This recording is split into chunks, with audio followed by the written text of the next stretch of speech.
Yummy, yummy. Yummy, yummy. Time to eat.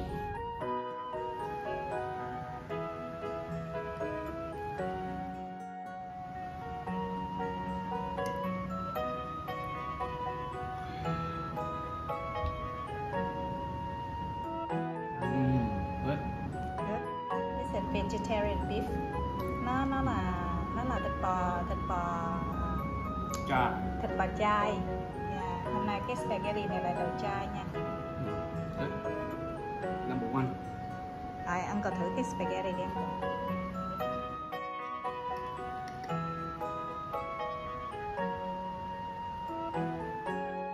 Good sauce. Good sauce. Okay. Quick dinner ha. Yep. Easy. Quick, easy and fast. Simple.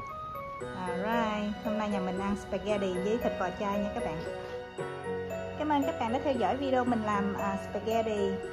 Có cái gì làm đó. Hôm nay là spaghetti với thịt bò chay. Hẹn gặp lại các bạn ở những video sau nha. Bye bye.